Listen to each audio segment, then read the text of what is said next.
Sứt đây ôn từng học này cái này là group bị chọc mê riêng bao giờ cứ mê riêng chấm đuôn sẵn tiên xong là ôn nãy tìm bảy á chẳng nó so pi làm hạt trong coi cứ làm hạt lịch đập bấy nhưng làm hạt lịch đập buồn chỉ làm hạt nghi thì nè chẳng ôn ai phơi ai bà này ôn phơi mơ ôn bình đất mơ và thiên làm hạt ôn môn là chọc đào mơ môn chọc đào phơi ôn bình đất mơ thiên làm hạt ôn là on sẵn á cùng toàn sẽ tha những làm hạt nắng mình che tê là chẳng ôn bình đất mơ sẵnสมรรถภาพយើងជួនកាលយើងអាចធ្វើបានប៉ុន្តែគាត់ថាយើងមិនទម្លាប់ធ្វើតែជាគិតថាអត់ចេះចាំបងអូនមើលធ្វើមើលណាគេឲ្យទៀងទាត់នេះបងអូនខ្លះគាត់អត់យល់ពីរឿងទៀងទាត់ហ្នឹងគាត់ដាក់ប្រធានលំហាត់មកចេញមកទៀងទាត់អញ្ចឹងមិនដឹងធ្វើម៉េចទេអញ្ចឹងអាទៀងទាត់ហ្នឹងមានន័យថាដូចឲ្យយើងសម្រាយបញ្ជាក់ដូចបង្ហាញថាអញ្ចឹងទៀងទាត់ថាសមភាពនេះអវិសមភាពនេះណាវិសមភាពហ្នឹង A លើ B តូចជាងអូនអានតូចជាង C លើ D នោះមើលអូនពិនិត្យមើលអានេះអង្គទី1ផ្នែកខាងឆ្វេងនេះផ្នែកអង្គខាងឆ្វេងនេះគេហៅអង្គទី1អាផ្នែកនេះអង្គទី2អូនពិនិត្យមើល A លើ B នៅតែ A លើ B ដដែលមែនទេអង្គទី2ផ្នែកខាងស្ដាំនេះ C លើ D នៅតែ C លើ D ប៉ុន្តែខុសប្លែកត្រង់ថាវាថែមលើ F អានេះលើ F ឃើញថែមហើយលើ F មើលអូនមើលចំនួនតែដដែលតាអូនថែមអង្គទាំងពីរទៅនឹងចំនួនដដែលហ្នឹងអញ្ចឹងអូនគិតលេខជាក់ស្ដែង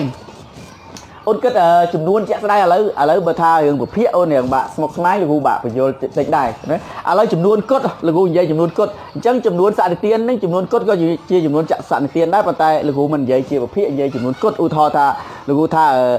2តូចជាង5មែនអត់2តូចជាង5វាជាការពិតណា2តូចជាង5បើសិនលោកគ្រូថែមអង្គទី1នេះអង្គទី1 2លេខ2ហ្នឹងលោកគ្រូថែមលេខ4ចុះអូនថែមលេខ4ប៉ុន្តែអង្គទី2ត្រូវថែមចំនួនដដែលណាថែមចំនួនដដែលថែ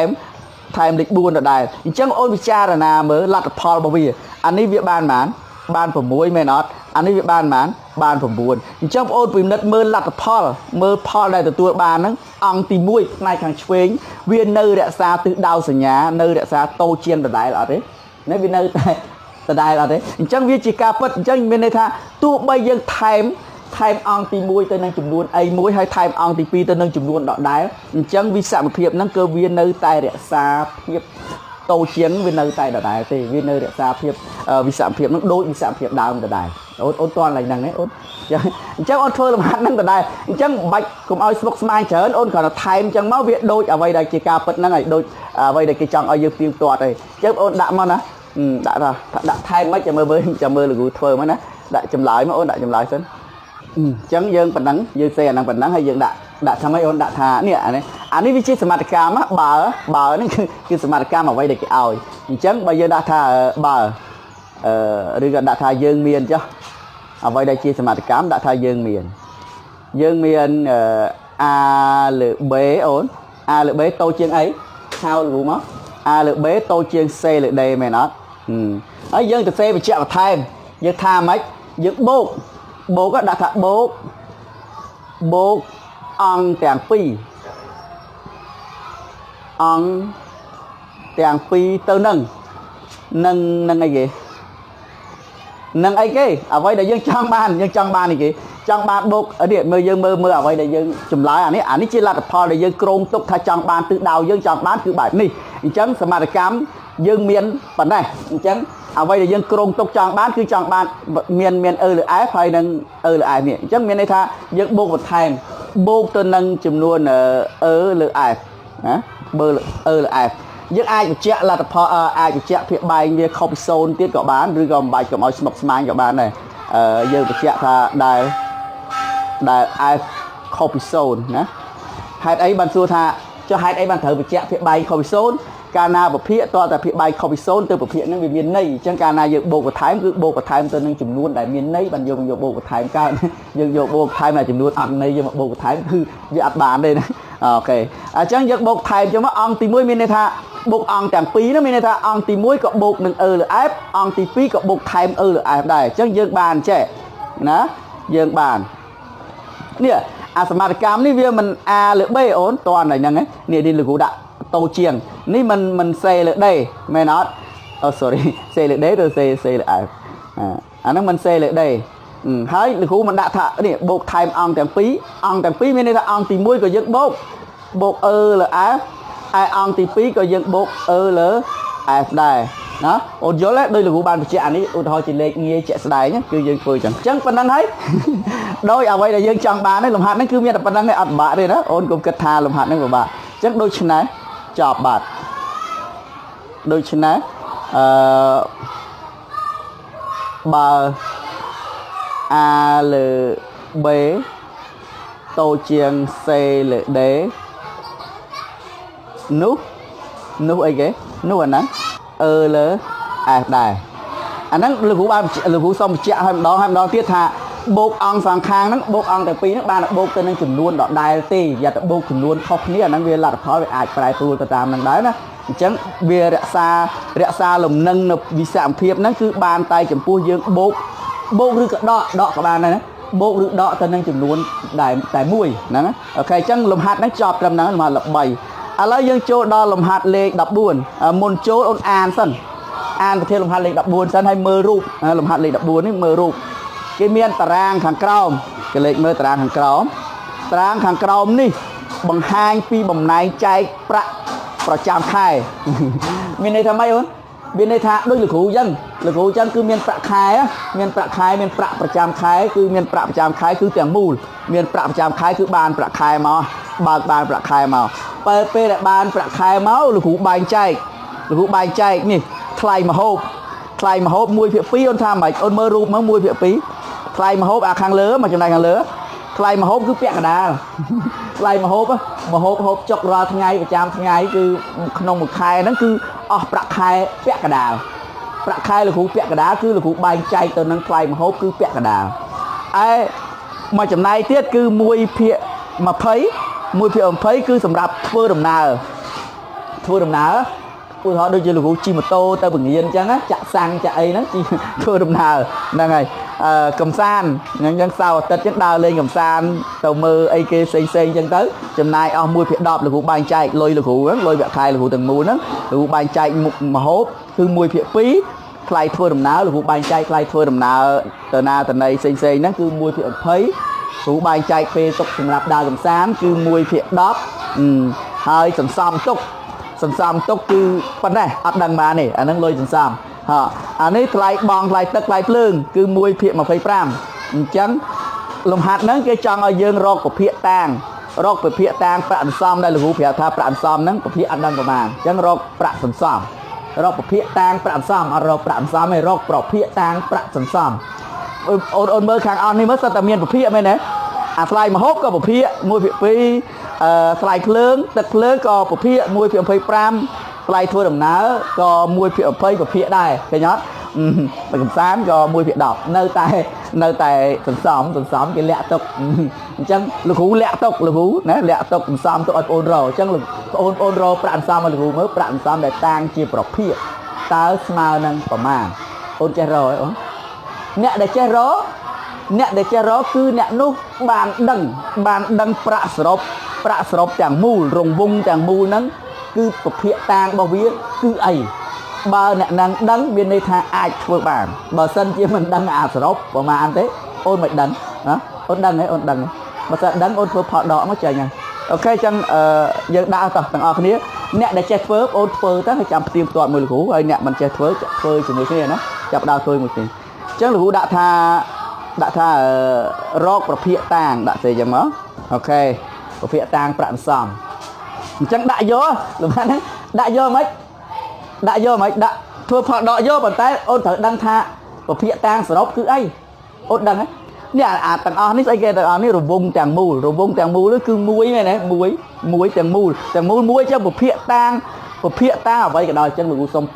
បញ្ជាក់ប្រាប់ណាអូនត្រូវចាំអ្នកដែលអត់តន់ដែលដឹងណាស្អីក៏ដោយឲ្យតែទាំងមូលឲ្យតែទាំងអស់មិនថាជាប្រាក់មិនថាជាចំនួនស្អីឲ្យតែទាំងមូលសរុបទាំងមូលពភាគតាងរបស់វាទាំងមូលគឺអីគឺមួយអីឥឡូវលោកឧទាហរណ៍ងាយហ៎លោកនិយាយឲ្យឆាប់យល់តិចងាយឧទាហរណ៍ថាលោកមាននំប៉័ងមួយដើមនេះនំប៉័ងចុះនំប៉័ងហ្នឹងលោកកាត់ជា4ចំណែកស្មើគ្នាអញ្ចឹងអូនថាមើលចំណែកមួយនេះ នេះចំណែកមួយនេះដែលលោកគ្រូឲ្យអូនឯងញ៉ាំចំណែកទី1នេះបើសិនជាពភាកវិញអូនថាម៉ាពភាកបើសេជាពភាកតាងចំណែកទី1នេះចំណែកទី1អូនមិនថាប្រកាសជាឆ្លើយថាម៉េច1/4មែនទេចុះអានេះមិន1/4ដែរបើចំណែកប៉ុនគ្នាទាំងអស់អានេះមិន1/4ដែរអានេះមិន1/4ដែរអញ្ចឹងលោកគ្រូចង់សរុបចំណែកទាំង4វិញលោកគ្រូចង់សរុបចំណែកទាំង4កាលណាលោកគ្រូសរុបចំណែកទាំង4មិនយក1/4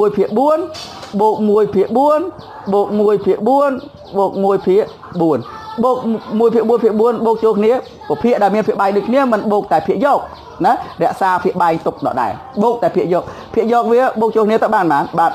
អញ្ចឹង4លើ4អូនស្រួលទៅមិនសល់1លើ1ឬក៏សល់តែលេខ1សល់តែលេខ1អញ្ចឹងមានន័យថាអាលេខ1ហ្នឹងហើយគឺជានំប៉័ងមួយដើមដែលយើងផ្គុំទាំង4ចំណែកអូនផ្គុំចូលគ្នាទៅបាននំប៉័ងមួយដើមហ្នឹងគឺជាប្រភេទគឺ1ហ្នឹងគឺ1នំប៉័ងមួយដើមអូនយល់ទេអញ្ចឹងមានន័យថាប្រភេទតាមចំនួនសរុបគឺ1ចំណិចអូនបាច់ខ្វល់ទេណាបាច់គិតអូនត្រូវចាំសំដីលោកគ្រូប្រភេទតាមចំនួនសរុបគឺលេខ1គឺចំនួន1ចំណិចអញ្ចឹងអូនចង់រកប្រភេទតាមប្រាក់អន្សំយកប្រភេទសរុបដកអូនយកភាគសរុបដកអញ្ចឹងយើងបានដាក់យកកុំសោកស្មុកស្មាញច្រើនដាក់1ដកថ្លៃម្ហូបចេញណាដកថ្លៃម្ហូបចេញដកអីគេដកថ្លៃធ្វើដំណើរចេញទៀតទៅថ្លៃធ្វើដំណើរចេញដកអីទៀតដកថ្លៃធ្វើដំណើរកំសាន្តចេញដកអីទៀតដកចង់រកប្រាក់អន្សំនេះប្រាក់អន្សំដកថ្លៃទឹកថ្លៃភ្លើងចេញ1/25អញ្ចឹងតែអ្នកខ្លះគេដាក់ចេះវិញគេដាក់វងកញ្ចក់ក្តោបចេះដាក់វងកញ្ចក់ចេះអាក្នុងចេះបូកចេះក៏បានមានន័យថាគេបូកអាក្នុងវងកញ្ចក់ហ្នឹងឃើញហើយបានយកលេខ1ដកអញ្ចឹងក៏បានតែបងប្អូនខ្លះដាក់ចេះហ្មងទៅកុំឲ្យមានស្មុកស្មាញមានវងកញ្ចក់អីដកចេញតាមដំណើរដោយលោកគ្រូប្រាប់មិញមកដកអូខេអញ្ចឹងដកប្រភេទអូនតម្រូវភាគបាយមែនណាតម្រូវភាគបាយយកភាគបាយរួមប្រមាណអូនមើល25រក PPCM វា25 10 22អាចបានអូនភាគបាយត្រឹម50អីគ្រប់ទេ50បានទេណាភាគបាយគេ50អូខេយកភាគបាយរួម50អានេះអត់គ្រប់ទេអានេះអត់បាន50អត់ត្រូវទេនេះគុណប៉ុន្មានអត់បាន50ទេយកភាគបាយរួមវា100អញ្ចឹងបងប្អូនពិបាករកអូនធ្វើ PPCM វាភាគបាយណាលោកធ្វើ PPCM មានន័យថាឥឡូវយក25វាស្មើនឹង5ការ៉េមែនអត់10វាស្មើនឹង2គុណ5បាយកតាបឋមនេះគឺតែចំនួនបឋមអានេះចំនួនបឋមនេះចំនួនបឋមកតាបឋមលេខ20វាស្មើ4គុណ5មានន័យថា2ការ៉េគុណឲ្យ5លេខ2ចំនួនបឋមស្រាប់គឺលេខ2ខ្លួនឯងលេខ1អានេះភាគបាយវា1បាច់និយាយណាអញ្ចឹង PPCM វាគឺយកកតារួមគុណជាមួយនឹងកតាដែលមិនរួមកតារួមយកកតាណាដែលនីតិសនខ្ពស់ជាងគេអញ្ចឹងយកលេខ2រួម2យកលេខ2មួយសិនលេខ5យកលេខ5មួយដែរគុណចូលគ្នាប៉ុន្តែលេខ5យកកតាខ្ពស់យកអាការ៉េលេខ2យកខ្ពស់យកអាការ៉េដែរអញ្ចឹងមានន័យថា4គុណនឹង25អានេះ4ណា2ការ៉េ4អានេះ5ការ៉េ25អញ្ចឹង4គុណឲ្យ25 4គុណ25គឺ100ហើយណាភាគបាយរួមវា100អូនភាគបាយរួមវា100អញ្ចឹងមានន័យថាអានេះតម្រូវភាគបាយវាគុណ100វាទៅជា100លើ100អូនចេះហើយយ៉ាត់អត់ចេះដកភាគអានេះភាគបាយវា2ទៅគុណប៉ុន្មានបាន100ទៅគុណ50មែនអត់គុណ50អាក្រោមគុណ50វាបាន100អានេះ20អូនគុណប៉ុន្មានបាន100ភាគបាយបាន100ដូចគេអូនត្រូវគុណប៉ុន្មានគុណ5អាក្រោមគុណ5លើគុណ5វាទៅជា5លើ100អានេះគុណប៉ុន្មានបាន100គុណ10មែនអត់អាក្រោមគុណ10បាន100អាលើគុណ10ដែរបាន10អានេះគុណប៉ុន្មានគុណ4ណោះគុណ4ទៅអានេះគុណ4វាបាន100ភាគបាយណាភាគបាយគុណ4បាន100យកគុណ4បាន4ធ្វើផលដកធ្វើផលដកទៅភាគយកដកភាគយករក្សាភាគបាយទុកដកដែរភាគបាយវា100ដក100ដក50នៅសល់50ដក5នៅសល់45ដក10នៅសល់35ដក4នៅសល់ប៉ុន្មានអូន35ដក4សល់31ចឹងសល់31អញ្ចឹងអូនធ្វើម្ដងទៀតមើលគិតមើលឲ្យចិត្តខុសឥឡូវបូកអានេះមុន50អានេះ69ហើយ69ជាង100ដក69នៅសល់31អូខេត្រូវស្រួលកើតអូនប្រភេទនេះស្រួលកើតទេ สมมุติรู้นั่งมาสมมุติเจนเนี่ยว่าเจนบ้านนะเป็นนักได้แต่จำเลยมั้งโดยชนะปลอบเพียต่างประสันซอมจังประเภทต่างประสันซอมบอลหูคือหมานสามมวยเพียมาเลยจอบใช่นะสำคัญลูกหูจังเอาโอนจำตรดังทาประเภทต่างจำนวนสรบคือเหล็กมวยจีเนกนะจังหัดนังวิดโอนังเมียนแต่ปนังเตโอนเป็นเน็ตเมื่อตากระไรนะได้เมียนปัญหามันตอนชิงเอาตนาโอนจังงี้ดิจังวิดโอนังเมียนแต่ปนังนะออกกดนะสำหรับได้โอนบานโจรวมเฟิร์มหัดจิบุลกูนะโอเคจบในวิดโอกราวนะ